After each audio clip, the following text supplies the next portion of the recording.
Alright, Melth and Mar are back to continue Hjalti's adventures. Today we'll be climbing up to High Hrothgar atop the throat of the world. I think you play beautifully. It would be a shame if you stopped. Why thank you. I do play beautifully, don't I? I suppose It's always a nice plus when you can start the day with wine and cheese, right? All you need is a little chocolate. Mm-hmm. May the gods He likes watch me over now, your so I can take his battles. stuff. I could sell it back to him, but that'd be a little bit too silly. Well, people didn't really have much useful information to offer me about climbing up the mountain. Meat is often hard to come by. As you've seen, Idar cheese wheels are useful to me, so I'll carry a few even though they're heavy. That's a war axe, believe it or not. Glass weapons are often made in the silly elvish style. So, there's the mountain. We won't actually be going all the way up this time, just like 2/3 of the way up. It's a dangerous, difficult climb, and well, that looks like a miserable job for a human instead of a farm animal to be doing. Doubly silly in this town with so much access to water and wind power. The path to the monastery to 7,000 steps. Can you imagine? I'm not certain if I could even make it to the top without You collapsing. push this thing around all day, you could probably make it. Get out of town as fast as you can. Nothing for anyone here. And yet he discourages his daughter from leaving. It's kind of hypocritical. Another pilgrim on the way up to High Hrothgar. Oh yeah, so you can sell any kind of farm produce to farmers for full price rather than like what you get from a merchant. Living below their monastery.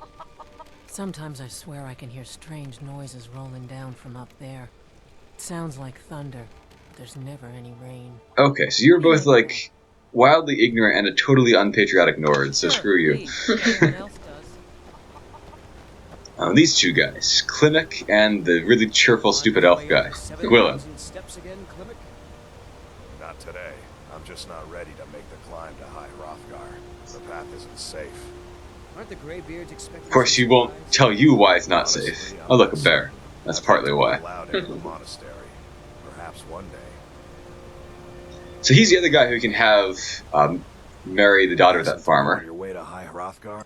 I've been to the monastery many times, but I've never even laid eyes on one of the Graybeards. Not that I'd care to. They're not that ugly. Being masters of the Thuum, they could kill you by uttering a single word. Usually takes at least not that 3. They would. They seem peaceful, but I wouldn't want to provoke them. Mostly food supplies like dried fish and salted meats. You know, things that keep fresh for a long time. The Graybeards tend not to get out much, if you catch my meaning. Well, it's kind of an understanding between us. I mean, it just wouldn't feel Their right actual to food charge supplies them don't for a match his bit of description. preserved food. Trouble is, my legs aren't what they used to be, and climbing the 7,000 steps takes its toll. I guess I'm going up there. Well, that would be kind of you.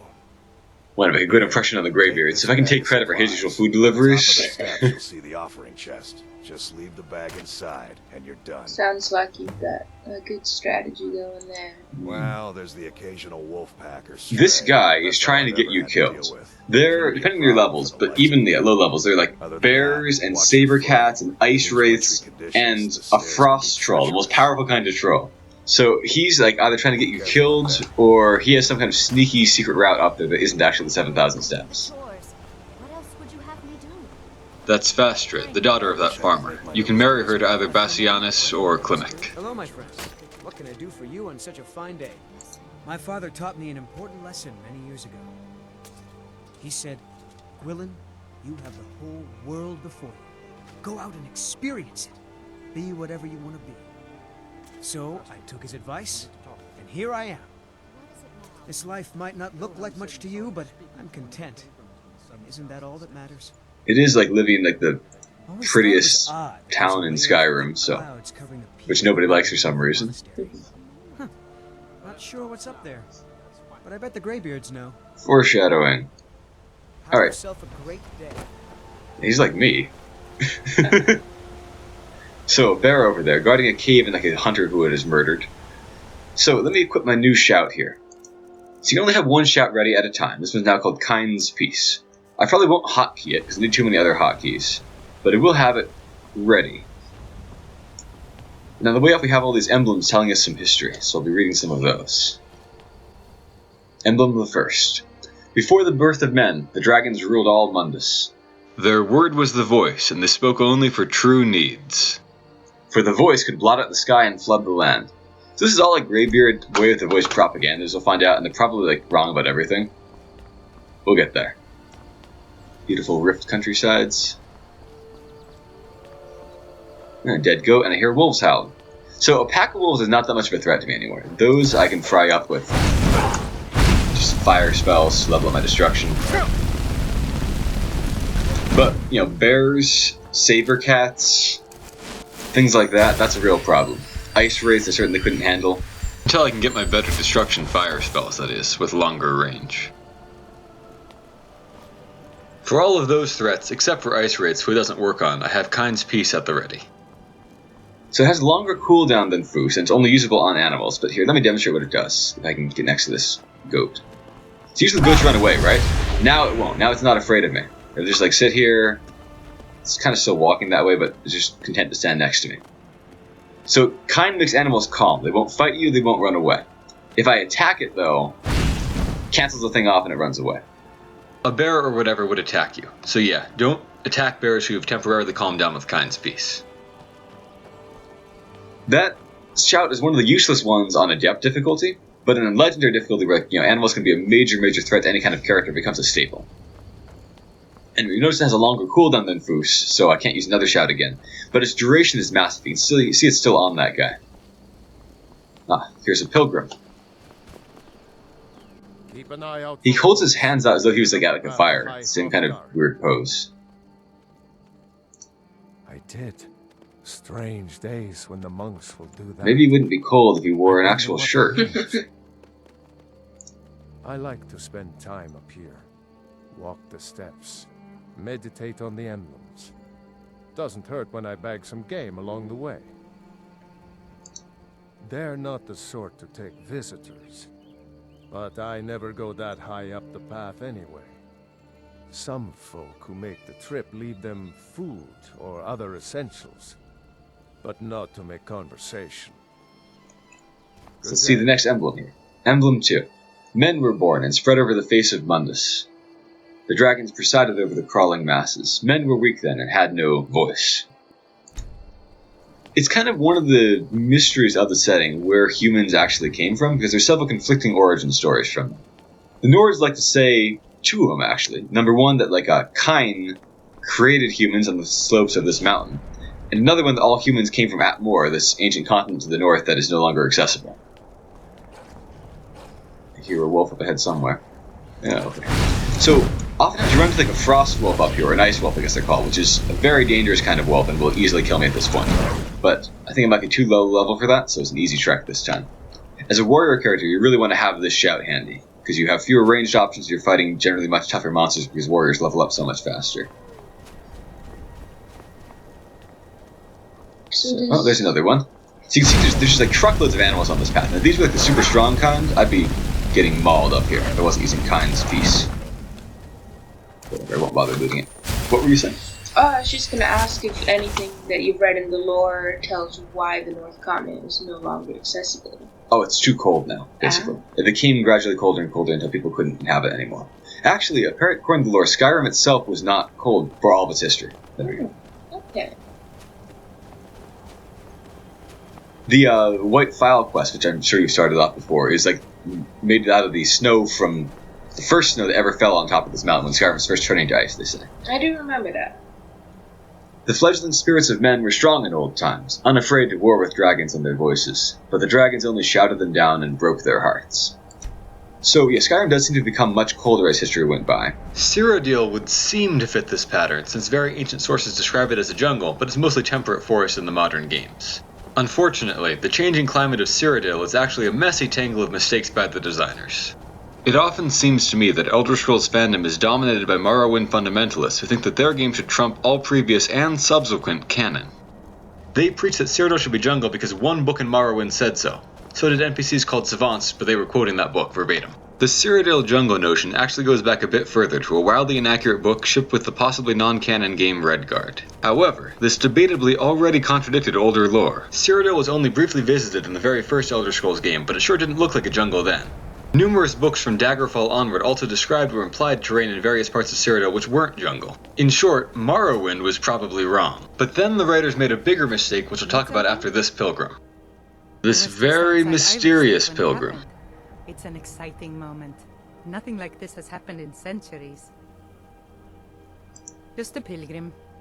I'd prefer to leave it at that, if you don't mind. Intriguing. Walking the steps, meditating on the emblems. I make this trip every few years. We never do find out who she really is. Emblem 4. Kine called on Parthenax, who pitied man. Together they taught men to use the voice. Then dragon war raged, dragon against tongue. So, they don't tell us who Parthenax is, but we'll learn later. Anyway, the jungle rot spread further, because rather than admit their small mistake or point to the plausible explanation of climate change, the writers made up weird nonsense about Tiber Septim changing the climate with magic. When it was pointed out that that was wrong on many levels, they made up even sillier stuff until at last proclaiming that Cyrodiil had never been a jungle after all, which also makes no sense. The moral of the story is that the only mistake bigger than refusing to admit a small one is trying to fight that frost troll over there. Now, a regular troll would already be a horrendously dangerous threat to me, but a frost troll is pretty much unbeatable on Legendary at this point, because they regenerate far, far too fast. Now, luckily, trolls are not real threats ever. Sure, they'll kill you in one shot, but like, if you think Draugr wastes a lot of time taunting you, you haven't seen anything yet. Switch back to Foos. They do these, like, 8 kind of pound to the ground, things like that sort of thing. You can see it out regenerates by fire pretty much, so I gotta run back. They're slow. Really no threat to a semi-competent player who doesn't just choose to stupidly close in. But, as it happens, NPCs are not semi-competent. So while in character I'm going back to find a wide place where I can safely run around, out of character I'm trying to lure this troll back to kill that pilgrim Carita. Me. Oh look, she's getting up. She's gonna go help. That's nice. Yep, it does its stupid taunt thing even while she attacks it.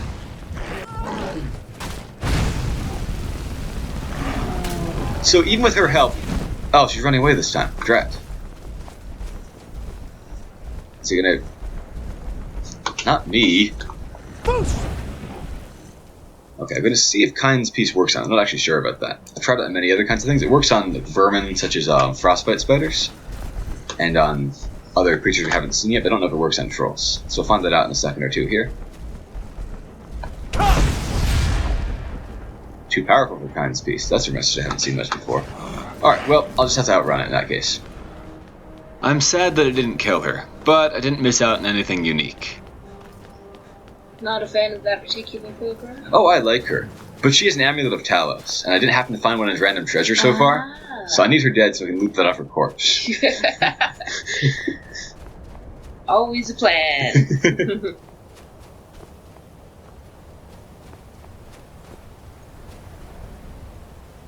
Man travailed, shouting Alduin out of the world, proving for all that their voice too was strong, although their sacrifices were manyfold.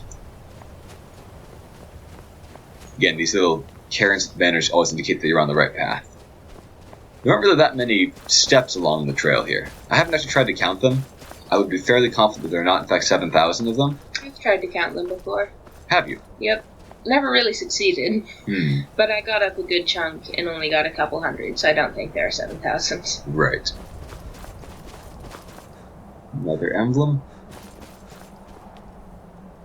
With roaring tongues, the Sky Children, which is what the Nords often call themselves, conquered, founding the first empire with sword and voice, while the dragons withdrew from this world.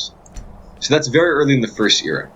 When exactly the Dragon War happened is extremely unclear, and you can't really reconcile it with existing timelines, but it seems to have been sometime early in the First Era. There seems to have been a time period when like humans kind of co-ruled Skyrim with dragons after Ysgramor got here. The tongues at Red Mountain went away humbled. So that's like First Era, year 416, I think? Early 400s at least. First Battle of Red Mountain. Jurgen Windcaller began a 7-year meditation to understand how strong voices could fail. By the way, don't confuse this with the much later and more important Second Battle of Red Mountain where the Dark Elves fought the Dwarves, thereby laying the groundwork for the plot of Morrowind. For somewhat complicated reasons, it's not even really clear what happened in this first battle, other than that the Nords lost. Oh, and I guess the Dunmer were still just called the Chimmer back then. Jurgen Windcaller chose silence in return. The 17 disputants could not shout him down. Notice that. So they tried to fight with him using shouts. Jurgen the Calm built his helm on the throat of the world. And that is where everything was ruined forever for the Nords. They just don't know it. I'll talk more about that later on. So, very snowy up here, can't really get a great view of the surrounding landscape, which is a shame because you can see forever from up here. And there is High Hrothgar, the monastery of the Graybeards. And here is an emblem of Tiber Septim, Talos. For years all silent, the Graybeards spoke one name. Tiber Septim, stripling then, was summoned to Hrothgar. They blessed and named him Dovahkiin, which is what they shouted at me, of course. Now, there's one more emblem somewhere up here. There we go. It's a cool little monastery up there. Some unique textures and art to it. The voices worship. Follow the inner path. Speak only in true need. Now I get this thing called Voice of the Sky. So Voice of the Sky would have been great coming up here. Animals won't attack or flee from you for 24 hours. So it's kind of like Kind's Peace, but it's on all the time. You get it for reading all 10 emblems. So, well, I'm tempted to steal from the Graybeards, but I won't do it. I will instead, into their chest, put these supplies that Clement gave me. You see I'm carrying a lot of weights, most of these dragon bones and dragon scales. And this book is for a mod that I have so I can do some quests that give you leveled items and not have them be worthless forever. So I'll learn that spell. I might not use it as a mage, but it's good to have that just so you can actually do the quests when they're fun, instead of having to wait till you're level 40. So in we go to High Hrothgar, Monastery of the Graybeards. Here comes some kind of mysterious figure. Must be one of them.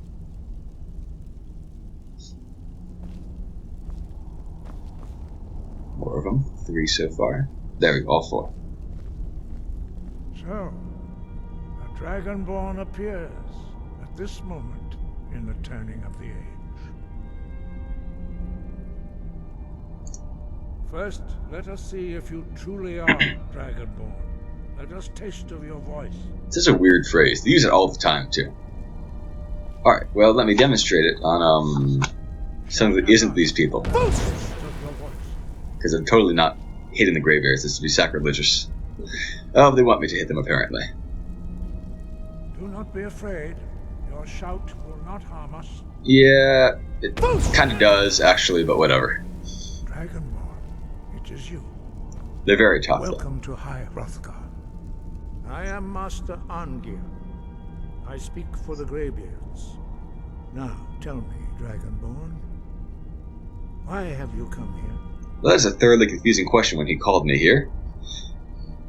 We are here to guide you in that pursuit, just as the Graybeards have sought to guide those of the dragon blood that came before you. That is such an incredibly stupid question I cannot justify it in character. You are not the first. There have been many of the dragon blood since Akatosh first bestowed that gift upon mortal kind. Whether you are the only Dragonborn of this age, that is not ours to know. Foreshadowing. You are the only one that has been revealed thus far. That is all I can say. This is also a stupid question. Both I'm ready to learn. You have shown that you are Dragonborn. You have the inborn gift. But do you have the discipline and temperament to follow the path laid out for you? That remains to be seen. Without training, you have already taken the first steps towards projecting your voice into a thum, a shout. Now let us see if you are willing and able to learn. When you shout, you speak in the language of dragons. Thus, your dragon blood gives you an inborn ability to learn words of power. All shouts are made up of 3 words of power. As you master each word, your shout will become progressively stronger. Master Einarth will now teach you Roll, a second word in Unrelenting Force. So Unrelenting Force is the name of this shout that I've been doing that, knocks people around. The full 3 words are Fusroda, of course, as everybody knows. To focus your thumb more sharply. Roll. So, kind of like he creates a word wall on the ground here from which you can learn the word. Sometimes it takes a little while for it to actually start learning. Sometimes you have to walk over there to the other side of it. Come on. There we go. So now I have force and now balance too. Foosh row. You truly do have the gift. But learning a word of power is only the first step. You must unlock its meaning through constant practice in order to use it in a shout. Well, that is how the rest of us learn shouts. As Dragonborn, you can absorb a slain dragon's life force and knowledge directly. As part of your initiation, Master Einarth will allow you to tap into his understanding. So this basically counts like him giving me a dragon soul. I just automatically learn the word. So now I can do 2 words instead of just foos. I can do foos row if I feel like it. Or I can just do foos. And let me show you that there are trade-offs to that. So, the charge time cooldown is 12 seconds for just foos, but it's 16 for foos row. So 4 more seconds of, not being able to shout. And the upside is not very big. You do a little tiny bit more damage, and I think you do a slightly bigger stagger effect on them, but it's not really worth the extra 4 seconds, generally speaking. So you'll almost never see me do foos row on purpose. Foos on its own is great. Foos row da is also great, although situational. But foos row is just kind of a useless medium. Well done. This part is kind of boring, where you have to wait too long to recharge your shouts, but whatever. That's a shout that you can never learn. I think it might have originally been planned to be in the game as a learnable one, but it's not. It just creates these illusions of them. You learn quickly. Once more. I don't know why they make you demonstrate it 3 times out there. It's like so clear that you've got it down the first or second time. Like most things about the Graybeards, this is slow and tedious and a nuisance to the player. But if boring conversations are appropriate anywhere in this game, it's with these guys. I'll get more into that later. Promise, Dragonborn. Darn right. We will perform your next trial in the courtyard. Follow Master Bori. So there's Einarth, Bori, and Wulfgar, which means wolf spear.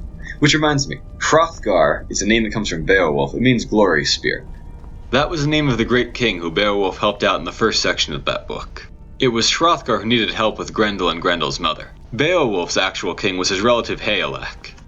Hrothgar didn't actually have any kind of monastery, but he did have a very great hall called Heorot. It was a great place to party as long as you didn't mind being eaten by monsters. It's really nothing in common with the Graybeards, but that's definitely where the name was taken from. So out we are here in their courtyard with their unimportant tower that looks cool but serves no real purpose. Arngir often kind of lurks up there when you want to find him and he's not in the monastery. We will now see how you learn a completely new shout. Master Bori. They won't talk to you. Wolf, which means whirlwind. So, completely new shout now. We already have a new shout, Kind's Peace, but are you gonna... Come on. Master Bori will teach you the first word of a new shout. Attend to him. I'm trying. There we go. You must hear the word within yourself before you can project it into a thum. There we go. Okay. So, new shout added to the menu. This one is never really useful in a fight, but does have some practical utility. They give you most of the good utility shouts over the course of the campaign, which is, I think, or the main quest, really. I think that's a good choice. So you get, of course, Foosh, which is like one of the best combat ones, also good for knocking objects around. You get this one, which is good for getting over gaps and things like that. And you get a few other useful ones, too.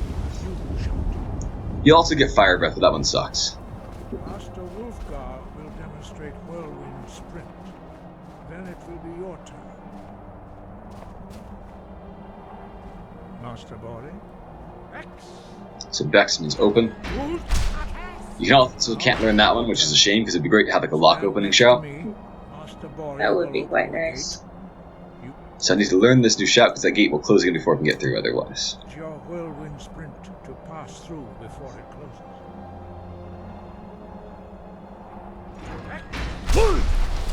There we go. Now it stays up. So, learned a new shout there. Your quick mastery of a new thum is astonishing. I'd heard the stories of the abilities of Dragonborn, but to see it for myself... The writers really detracted too much from the Graybeards' mystique too fast with lines like that. Thank you, what's next? You are now ready for your last trial. To the point. Retrieve the horn of Jürgen Windcaller, our founder, from his tomb in the ancient fane of Ustengrove. A fane basically means like a church or holy place, by the way. To the way of the voice, and you will return. It's where we get words like profane, things like that. And they ask the important things.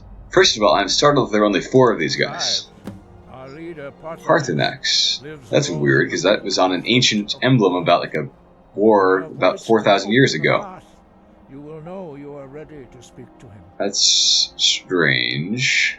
Perhaps there's a forever young shout. As I said, you will know you are ready when your voice can open the path to him.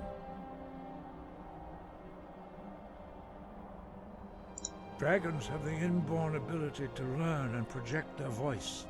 Dragons also are able to absorb the power of their slain brethren.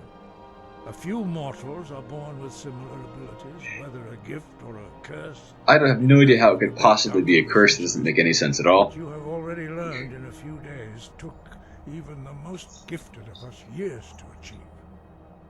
Some believe that Dragonborn are sent into the world by the gods at times of great need. We will speak more of that later, when you are ready. That sounds like the kind of important thing you should tell me right now, actually. No doubt, the appearance of a Dragonborn at this time is not an accident. Your destiny is surely bound up with the return of the dragons. You should focus on honing your voice, and soon your path will be made clear. There is indeed much that we know that you do not.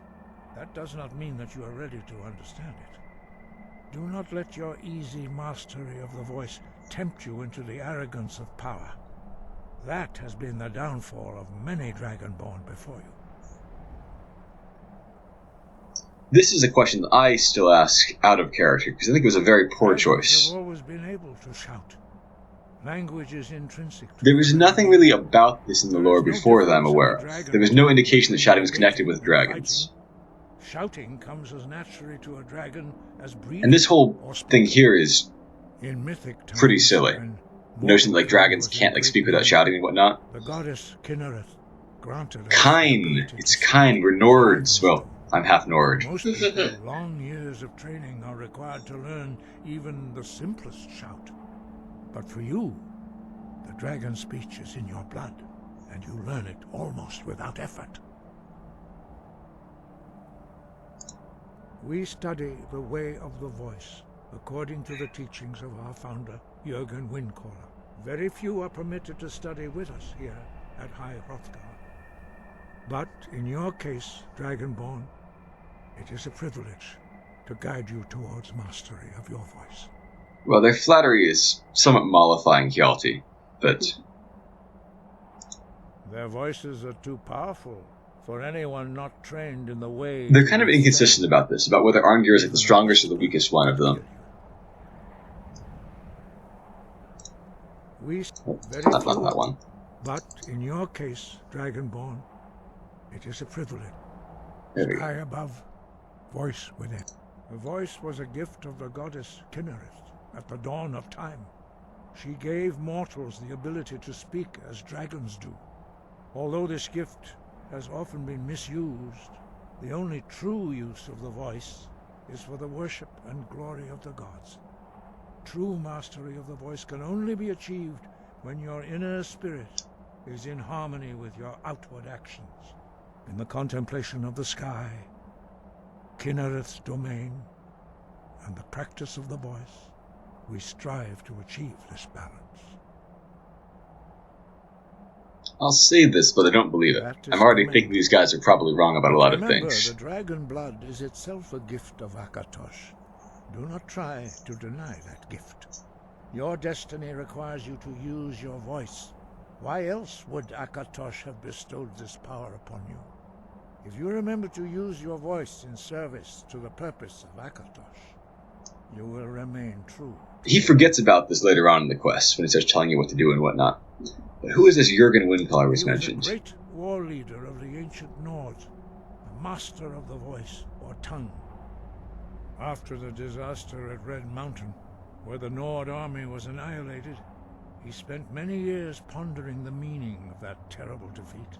He finally came to realize that the gods had punished the Nords for their arrogant and this is where everything went wrong. There's no reason to think he's right about that. Understand that the voice should be used solely So he founded this whole nonsense philosophy and like destroyed the Nord use of the voice for eternity, pretty much. Mastery of the voice eventually because he won the fight. All opposition. He won the fight, so they decided he was right, and the gods had cursed them, and it was a whole bunch of nonsense. And now there's only 4 people who know how to shout, instead of like their armies having people who shout, knock down walls, and conquer half the continent. You guys have ruined the Nords. So, I can't actually sleep here. I'm not welcome here yet, which makes no sense, and is kind of a problem, because now I need to get down this mountain in the middle of the night, and it's very silly. Where are their beds so I can demonstrate that? Yeah, the beds count as zone, so I cannot sleep here, I can't take the stuff here, so I need to make it down the mountain in the dark. Which doesn't make sense in character, but I gotta do it so I can sleep. So, back down I go. Well, I cleared out most of the wolves and whatnot. Let me eat something before I head out. Do we have any goat cheese? Sliced goat cheese? There we go. Sliced goat cheese, that'll do. Okay. Maybe a meat pie, and some meat, and I'm still out of bread because the inn had no bread. Why did it have no bread? Didn't even have any cake either. I have... Okay, there. Something sweet at least. Alright, we're good. That is my last piece of, like, candy or confection of any kind, so this is a crisis. Oh dear. So once you get off the mountain and sleep the night, where are you headed to next? That's a good question. So currently I'm pretty well loaded up on gear, so I need to go somewhere and sell that. Both in character I'm kind of indifferent. These guys want me to go... Turn on that quest. Oh, it's already on. Great. Should turn on that one. Right. These guys want me to go over here, quite a ways off. I need to get there eventually. But the Graybeards have kind of made me leery of doing them by suggesting that they're not actually anywhere near as wise as I had thought. So I'm not rushing to do their bidding necessarily. Now I could head back to Whiterun to sell off my stuff, or could head to Riften, thinking that might be more nearby to sell off my stuff. The big city of this region of Skyrim, which out of character I definitely want to go to. Do you think they have any sweet rolls? They sure do, and better yet, I hear they have a skooma problem. But there's also a risk of somebody stealing your sweet rolls and Riften. If only there was a Wipe Out the Thieves Guild quest so I could make sure that never happens. Blasted Thieves Guild. The Thieves Guild is a pretty good faction to join, actually, for almost any kind of character, out of character. Oh no, it's that troll again. So, voice of the Sky Despair does not work on this guy, but voice of Dragonborn certainly does. So, here I go. Sometimes after you shout, you go very slowly. It is bad when you're running from a troll. But luckily, they're not that fast. Like, I can just outpace them on foot at this point. Really, not much of a threat. I don't get what people talk about this mountain being hard to get up. Like, the animals are a threat, but the troll, no. Alright. Unfortunately, Carrot vanishes from the game after you get to High Hrothgar, so don't get a second shot at her here. Maybe you can practice my destruction on the way, too.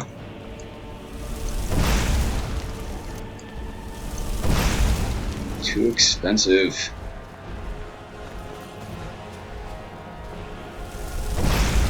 I'm getting close to being able to have that cost. That'll be great. You can see she's gone. Maybe she ran away. I'm stuck on the stair. That would have been a most undignified end. Alright, well she's not here, so forget this troll. I'll have to find an Amulet of Talus some other way. They can be found as random drops on Stormcloaks and many other NPCs.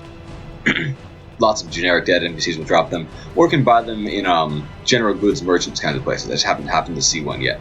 That's why I've been checking all the goods merchants to see what they have. As you can see, I do still have a level up in my pocket that I've been saving for a full restore for later, and for when I get to level 25 destruction. I can't check what level I'm at right now, actually, because that'll open up the level up menu. I'll be forced to take the level up. You can save your perks, but once you open up that menu, you must spend the level up and get your restore and so forth. At this point in the game, where potions are still a little bit rare, I want to be holding on to that. Goat, you can see it doesn't run from me, because I have Voice of the Sky. Again, goats don't run from me. The bear wouldn't even... That's a thought.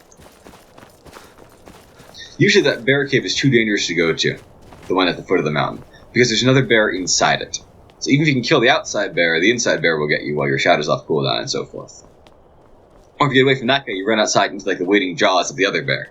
So either way, it ends pretty badly. But there is a treasure chest in there, so might as well check it out. There's a person in Iverset named Temba Widearm who spends a lot of time complaining about bears and will give you a quest to go kill a bunch of bears for her. It's a waste of time, annoying quest that requires you to go across Skyrim and hunt down 10 horrible bears and kill them and bring back their pelts, which weigh a bunch of pounds, so never do it, it's not worthwhile.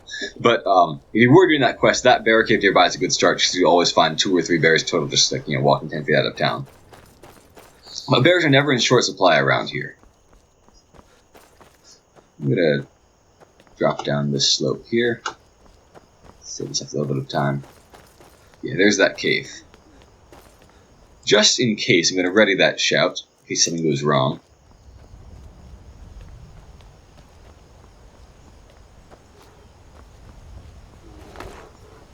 It's making its growl as though it's going to attack me. We'll see. Come on, we're best buds, aren't we? Yes, I thought so too.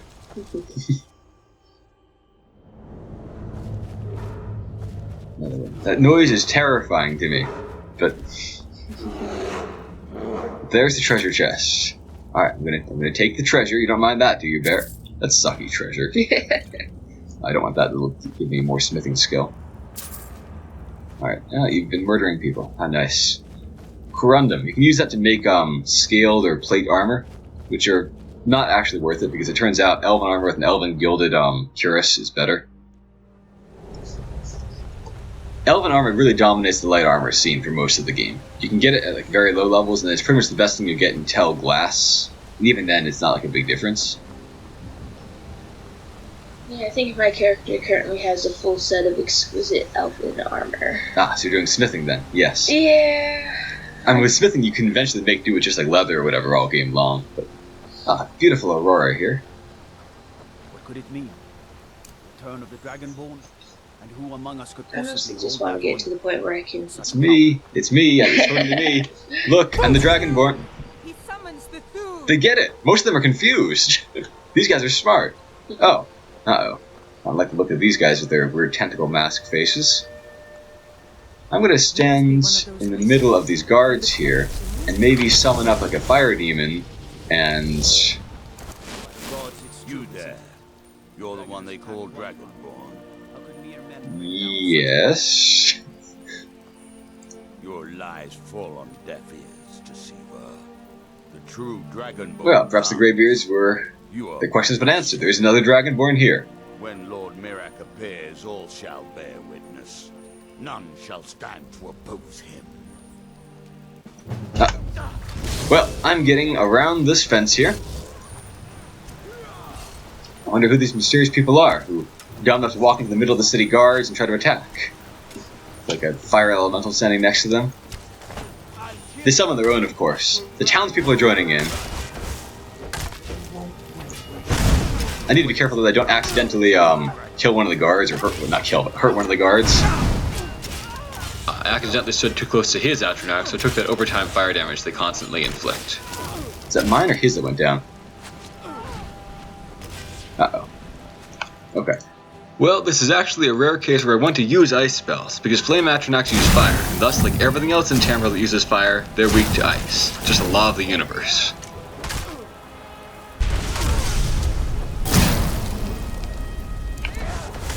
Let me just stand back here so I don't hit the guards and get run out of town. Thank you guys. These guys, I love to find them because they carry very valuable stuff on them. These robes are sweet robes. They're arguably even better than my current robes, but I'm not wearing this stuff because it's covered in blood and burned and whatnot. Their gloves are valuable. Their boots are valuable. Murak spared no expense. Orders. Skyrim didn't have enough outsiders. Now we've got mercenaries from Hammerfell. Oh, they'll be leaving. I already took care of their quest. So, let me see who this person trying to kill me is.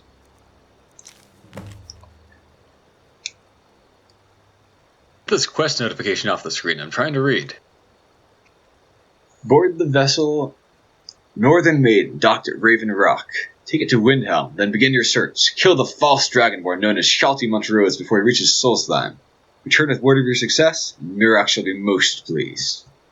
Well, that seems fairly unimportant, actually. A lot of people are trying to kill me. I've got an actual mission to take care of. Klimek, why don't you have a quest marker? Ah, good to see you again. Quite a climb. Oh, you're right. Anyway, Yes, that must be it. Appreciated. Here, Money. He's incredibly rich for no good reason. for your troubles. Alright, that's the start of the Dragonborn DLC questline, which I've never actually done before. I will do it this time, but it's not really a priority for my character. Because, like, so many people trying to kill it, like, one more guy is not a big threat.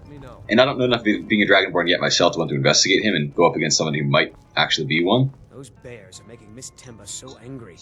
I hope you can do something about them. Now that our ghost has been unmasked, I hope we see more visitors in town. Well, they already ate, so... Oh, need to get the room back. Pardon me, my lord. Up to the... We Would you don't care get to many hear me play visitors. my lute? Sure thing.